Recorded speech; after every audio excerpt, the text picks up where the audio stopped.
الرحمن الرحيم إن الحمد لله نحمده ونستعينه ونستغفره ونعوذ بالله من شرور أنفسنا ومن سيئات أعمالنا من يهده الله فلا مضل له ومن يضلل فلا هادي له وأشهد أن لا إله إلا الله وأشهد أن محمدا عبده ورسوله يا أيها الذين آمنوا اتقوا الله حق تقاته ولا تموتن إلا وأنتم مسلمون يا أيها الناس اتقوا ربكم الذي خلقكم من نفس واحدة وخلق منها زوجها وبث منهما رجالا كثيرا ونساء واتقوا الله الذي تساءلون به والأرحام إن الله كان عليكم رقيبا يا أيها الذين آمنوا اتقوا الله وقولوا قولا سديدا يصلح لكم أعمالكم ويغفر لكم ذنوبكم ومن يطع الله ورسوله فقد فاز فوزا عظيما أما بعد فإن خير الحديث كتاب الله وخير الهدي هدي محمد صلى الله عليه وسلم وشر الأمور محدثاتها وكل محدثة بدعة وكل بدعة ضلالة وكل ضلالة في النار فأعوذ بالله السميع العليم من الشيطان الرجيم بسم الله الرحمن الرحيم هو الذي بعث في الأميين رسولا منهم يتلو عليهم آياته ويزكيهم ويعلمهم الكتاب والحكمة وإن كانوا من قبل لفي ضلال مبين وآخرين منهم لما يلحقوا بهم وهو العزيز الحكيم. صدر اجلاس علماء کرام، معزز سامعین، نوجوان ساتھیوں، ہماری اسلامی ماں اور بہنوں، بڑی خوشی کی بات ہے کہ اللہ تعالی نے آج ہم کو اور آپ کو اپنے گھر میں بیٹھنے کی توفیق نصیب فرمائی. یہ سب اللہ رب العالمین کا کرم ہے، اور ہم اللہ تعالیٰ کے شکر گزاری کے بعد آپ آکوٹ کی جمعیت کے تمام ذمہ داران اور عوام و خاص کے بھی شکر گزار ہیں، جنہوں نے آج اس پرفتن دور میں ایک خاص موضوع کے تحت ہمیں یہاں کچھ کہنے سننے کا موقع دیا. اللہ ان کی خدمات کو قبول فرمائے. اور اورنگ آباد سے آنے والے ساتھی جن کے تعاون سے یہاں ہم اور آپ جمع ہوئے ہیں، اللہ تعالیٰ ان کی بھی حسنات کو قبول فرمائے. دوستو، جو موضوع ہے اس موضوع سے پہلے بس ایک بات بتا دیں، دعا کرو کہ اللہ تعالیٰ ہم سب کو عمل کے توفیق نصیب فرمائے. الحدیث کے اندر آتا ہے، مسند ابو یعلا الموصلی کی حدیث بسند صحیح، دوپہر کا وقت تھا، کڑاکے کی گرمی پڑ رہی تھی. نبی علیہ السلام کسی کام سے اپنے گھر سے نکلے، ایسے راستہ پکڑ کے چلے جا رہے تھے. مسجد کے سامنے سے آپ کا گزر ہوا تو مسجد نبوی اس وقت اس شکل میں نہیں تھی جو آج ہے. بس اوپر سے چھپرا ڈالا گیا تھا اور چاروں طرف سے بس اتنی اونچی دیوار کھڑی کر دی گئی تھی کہ کوئی جانور نہ آ سکے. باقی اس کے علاوہ مسجد میں کچھ نہیں تھا. آدمی سامنے سے گزرتا تو اس کو نظر آتا کہ مسجد کے اندر کیا ہو رہا ہے. نبی علیہ السلام گزر رہے تھے. آپ نے دیکھا کہ کچھ لوگ بیٹھے ہوئے ہیں اور سلمان فارسی رضی اللہ تعالی عنہ معلوم پڑ رہا ہے کہ کچھ لوگوں کو سکھا رہے ہیں، کچھ تعلیم دے رہے ہیں، درس دے رہے ہیں. نبی علیہ السلام نے جب یہ مجلس دیکھی تو فوراً اپنا سفر روک کر کے جہاں جا رہے تھے ترک کر کے سیدھے اس مجلس میں آ گئے. جب مجلس کے قریب پہنچے تو سب سے پہلے سلمان فارسی نے دیکھا کہ اللہ کھڑے ہو گئے. باقی سامعین کی نگاہ سلمان فارسی کی طرف تھی، اس لیے ان کو اس وقت پتہ چلا جب سلمان فارسی کی آواز بند اور نبی علیہ السلام سامنے آگے کھڑے ہو گئے. آپ نے فرمایا جاری رکھو. سلمان فارسی جو خاموش ہو گئے تھے، آپ نے فرمایا اپنی بات کرتے رہو اور وہیں آپ کنارے بیٹھ گئے. اللہ اکبر. اب نبی علیہ السلام مجلس میں آ جائے تو کس کی ہمت ہے بات کرے؟ وہ کسی کی جرات ہے؟ کون بات کرے؟ کون درس دے؟ کون دین کی باتیں بتائے؟ کھڑے بیٹھ گئے، انفرمایا جاری رکھو جاری رکھو۔ اللہ رسول آپ کیوں آ گئے؟ آپ کسی کام سے جا رہے چلے گئے ہوتے؟ انفرمایا جا رہا تھا بڑے اہم کام سے، لیکن جب سامنے سے گزرا اور دیکھا کہ آپ لوگ بیٹھے ہیں، سلمان کچھ کہہ رہے ہیں، میری نگاہ پڑی، میں نے دیکھا کہ اللہ رب العالمین کی رحمتوں کا نزول ہو رہا تھا۔ ہمارے رب نے جو ایسی مجلسوں پر رحمتیں نازل کرتا ہے، اور رحمتیں مجھے دکھا دی، میں تمہیں بتا رہا ہوں۔ تو طبیعت نہیں گوارا کی کہ رحمتیں تقسیم ہو رہی ہو اور میں آگے بڑھ جاؤں، شامل ہو گئے رحمتوں کا مستحق میں نہ بن جاؤں۔ اندازہ لگائیں کتنی بڑی نعمت ہے یہ۔ دوستو، ہم نے جو قرآن مجید کی آیت پڑھی ہے، آپ حضرات جانتے ہوں گے، یہ سورۃ الجمعہ کی آیت ہے۔ الحمدللہ نبی آپ حضرات جانتے ہیں کہ نبی علیہ السلام تقریباً عام طور پر جمعے کی دونوں رکعتوں میں سورۃ الجمعہ اور سورۃ المنافقین پڑھتے تھے، اور کبھی ایسا ہوگا کہ سبح اسم ربک الاعلی اور هل اتاک حدیث الغاشیہ پڑھتے۔ عام طور پر یہ اس کی بڑی وجوہات تھی، اس کے اندر قیامت کا بیان بہت ساری چیزیں، اور یہ نبی علیہ السلام کی سنت تھی۔ الحمدللہ ہمیں بڑے اپنے اسلاف کا شکر ادا کرتے ہوئے، ان کے حق میں دعائیں کرتے ہوئے ہم یہ بھی بتائیں کہ الحمدللہ اس جو صدیوں سے تقریباً 1000 سال سے زیادہ جو یہ سنت ہندوستان کے لوگوں نے مار ڈالی تھی، کسی کو پتہ نہیں تھا، پھر اللہ نے جماعت اہل حدیث کو پیدا کیا تو اس مردہ سنت کو انہوں نے یہ زندہ کیا۔ دعا کرو اللہ ہمارے ان اسلاف کی قبر کو نوروں سے بھرے۔ اللہ اکبر۔ اس جماعت ہماری اور آپ کے بھی شیخ بڑی اچھی بات کر رہے تھے۔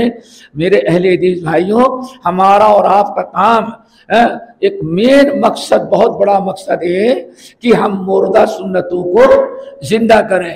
سنا ہوگا تحریک آزادی میں جو سب سے بڑے ہیرو جس کو کہا جائے، مولانا ولایت علی صادق پوری پٹنہ کے رہنے والے، جب انہوں نے علم حاصل کیا، عالم بنے اور جہاد کرنا شروع کیا، انگریز کو بھگانا تھا مقصد تھا ملک سے، اور انہوں نے جب دعوت و تبلیغ شروع کی تو انہوں نے ایک حدیث پڑھی کہ نبی علیہ السلام کی مجلس میں ایک شخص آیا، اللہ کے رسول کی مجلس جمی ہوئی تھی، اس نے کہا یا رسول اللہ، ایک عورت آئی اور کہنے لگی یا رسول اللہ میں آپ سے شادی کرنا چاہتی ہوں۔ عورت بیچاری پتہ نہیں کب سے بیوہ تھی، کیسی تھی، اس کے شوق میں آئے کہ اللہ رسول کو اللہ نے یاد دیے زیادہ بیویوں کی ہمارا بھی نمبر لگ جائے۔ آگے بیچاری یا رسول اللہ میں آپ سے شادی کرنا چاہتی ہوں۔ اللہ رسول نے ایسے نگاہ اٹھائی، پھر نیچے کر لی، پھر کوئی جواب اس کو نہیں دیا۔ تھوڑی دیر کے بعد پھر آپ نے نیچے کر لیا۔ وہ عورت بالکل کھڑی کی کھڑی ہے اور یہی کہ مجھے آپ سے شادی کرنی۔ اللہ اکبر۔ کچھ بات نہ بنی تو ایک صحابی کھڑے ہو گئے، یا رسول اللہ اگر آپ کو نہیں کرنا تو میں اس سے شادی کر لوں گی، میں کر لوں گا۔ اللہ رسول فرمایا مہر کیا دے گا؟ کہا میرے پاس کچھ نہیں ہے۔ آپ نے فرمایا التمس ولو خاتم من حدید، واپس جاؤ، کم سے کم لوہے کی انگوٹھی بھی تلاش کے لاؤ تو اسی لوہے کی انگوٹھی کو مہر قرار دے کر تمہاری شادی کرا دوں گا۔ وہ بیچارہ گیا کہ گھر میں کہیں نہیں کہیں کچھ تو مل ہی جائے گا، کلہاڑی مل جائے گی، شورا مل جائے گا، چاقو مل جائے گا، کہیں تھوڑا سا کوئی انگوٹھی مل جائے گی۔ گیا بیچارہ تراشا، پلٹ گیا یا رسول اللہ میرے اندر اتنی طاقت نہیں کہ میں انگوٹھی بھی مہر میں دے کر کے شادی کر سکوں، لیکن کروں گا، شادی تیار ہوں۔ اللہ سبحانہ کیسے کرو گے؟ اس نے کہا یا رسول اللہ میں اپنی ازار، اپنی لنگی جو ہے ازار دے دوں گا اور اس کے بعد میں یہ مہر پر ہوگا اور میں شادی کر لوں گا۔ آپ نے فرمایا اللہ کے بندے اگر بیوی کو مہر میں اپنی لنگی دے دیا اور بیوی نے کہا کہ ابھی مجھ کو چاہیے، تب کیا کرے گا؟ کیا کرے گا اس موقع پر؟ کیسی باتیں کرتا ہے؟ کہا تو نہیں کرنا تو ہے اللہ رسول۔ پھر اللہ رسول فرمایا اچھا بتا قرآن پاک کی، قرآن مجید کی کچھ آیات، کچھ صورتیں یاد ہے تجھے؟ کہا کہ ہاں یاد ہے۔ اللہ صرف فرمایا قم فعلمھا، آپ نے فرمایا جاؤ ہم نے جو فلاں فلاں صورتیں یاد ہے اس اپنی بیوی کو یاد کرا دینا، حفظ کرا دینا، اور یہی تمہارا اس کو پڑھا دینا، چند صورتیں یاد کرانا، یہی مہر مقرر کر کے میں نے تیرا نکاح پڑھا دیا۔ اللہ اکبر! ایک ایسی سنت تھی پوری دنیا نے مردہ کر رکھا تھا، کوئی زندہ نہیں، لیکن علامہ ولایت علی صادق پوری رحمۃ اللہ علیہ صادق پور پٹنہ میں جو درس دیتے تھے، تو ایک دن ان کے شاگردوں میں سے اور ان کے ملنے والوں میں سے ایک بنگالی مرد کو ایک عورت سے شادی اس لیے کرا دی، کہا کہ بھائی ایسا کرو، ایک سنت، بہت ساری سنتیں تو زندہ کر دی ہم لوگوں نے، ابھی ایک سنت زندہ کرنے کا موقع نہیں ملا۔ وہ کیا تھی؟ قرآن کے بدلے کسی کا نکاح کروا دینا۔ تو میں چاہتا ہوں اس سنت کو بھی زندہ کروں۔ 500 طالب علم بیٹھے ہوئے تھے، اپنے بیٹے کی نہیں، اپنے شاگرد کی، حافظ قرآن تھا، بنگلہ مرشد آباد کا، مالدہ کا، اس کو کہا کہ تم اس عورت کو میں نکاح پڑھا دیتا ہوں اور تمہیں جو قرآن نازل اس کو یاد کرا دینا۔ اندازہ لگائیں کہ اس جماعت کو سنت کی زندہ کرنے کا کتنی فکر تھی۔ اللہ تعالیٰ سے دعا کرو کہ ہمارے اندر فکر پیدا کر دے۔ دوستو یہ ہمارا جو موضوع ہے سنا ہوگا منہج سلف، ہم نے جو آیت تلاوت صاف ہے، جو ہم نے آیت تلاوت کی ابھی ماشاءاللہ، یہی سورۃ الجمعہ کی آیت، هو الذی بعث فی الامیین رسولا منہم یتلو علیہم آیاتہ ویزکیہم ویعلمہم الکتاب والحکمہ۔ نبی علیہ السلام پر ایک آیت نازل ہوئی اور آپ کی 4 ذمہ داریاں بیان کی گئی ہیں۔ اے ہمارے نبی، ہم آپ کو 4 ذمہ داریاں دے کے بھیج رہے ہیں، اور ایک اور بات بتائیں، چونکہ یہی 4 چیزیں اصل بنیاد ہیں مسلک سلف کی، اصلاح کی، تعلیم کی، تربیہ کی، تزکیہ کی، اسی لیے شاہ ولی اللہ محدث دہلوی رحمت اللہ علیہ 1132 میں جب ہجرت حج کر کے لوٹ کے آئے اور ان کے دل و دماغ میں بات آئی کہ امت کی اصلاح کی جائے اور لوگوں کو تقلید کی، شرک کی، بدعات سے کہ جکڑ بندی سے آزاد کرائیں، تو الحمدللہ سب سے پہلے پورے ہندوستانیوں کو اسی آیت کی دعوت دی تھی۔ هو الذی بعث فی الامیین رسولا منہم یتلو علیہم آیاتہ ویزکیہم ویعلمہم الکتاب والحکمہ۔ یہی 4 بنیادی ہیں جس میں عقیدے کی اصلاح، عمل کی اصلاح، اتباع سنت، تزکیہ نفس، ساری چیزیں اللہ نے اس کے اندر رکھ دی ہیں۔ نمبر 2، 1812 سے جب شاہ اسماعیل شہید رحمت اللہ علیہ جامع مسجد دہلی سے کتاب سنت کی دعوت دینا اور امت کی اصلاح اور مسلک اہل حدیث کی دعوت ابتدا کرنے لگے، تو جمعے کے دن جامع مسجد دہلی میں سب سے پہلے اسی آیت کو اپنا موضوع سخن بنایا اور اس سے آگے بڑھیں۔ سب سے اہم کتاب جو تقویۃ الایمان ہے، جس کتاب کو پڑھ کر کے بڑے بڑے مشرک کرنے والے بھی اہل حدیث بنے، اپنے اس کتاب کا مقدمہ جو شروع کیا ہے اسی آیت کو، هو الذی بعث فی الامیین رسولا منہم یتلو علیہم آیاتہ ویزکیہم ویعلمہم الکتاب والحکمہ۔ انہی 4 باتوں کو ذرا وضاحت کرتا ہوں، اور پھر تمام بعد میں آنے والے حضرات نے اس بات کی وضاحت کیا کہ شاہ ولی اللہ محدث دہلوی نے 1732 میں جب حج کر کے لوٹ کے آئے اور 1812 میں ان کے صاحب پوتے شاہ اسماعیل شہید نے جو مسلک اہل حدیث کی دعوت کی بنیاد رکھی، یہ اس آیت میں بیان کردہ 4 چیزیں تھی۔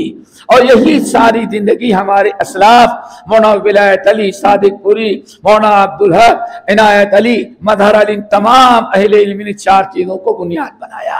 آئے بھائی، ہماری دعوت کا ہمارا منہج کیا ہے، دعوت کیا ہے؟ اللہ کے رسول نے فرمایا، اللہ نے فرمایا اللہ کی ذات ہے جس نے اپنے نبی کو بھیجا امیوں میں۔ کس میں؟ امی۔ امی کس کو کہتے ہیں دوستو؟ وہ بڑی ضرورت ہے سمجھنا۔ امی کہتے ہیں ایسا انسان، ذرا غور سے سنیں، کیوں ہمارے یہاں ہمارے اوپر کفر کا فتویٰ جو لگایا جاتا ہے، ایک سبب یہ بھی کہ لوگ کہتے ہیں نبی امی تھے، نبی امی تھے، نبی ان پڑھ تھے، نعوذ باللہ، نبی کیا تھے؟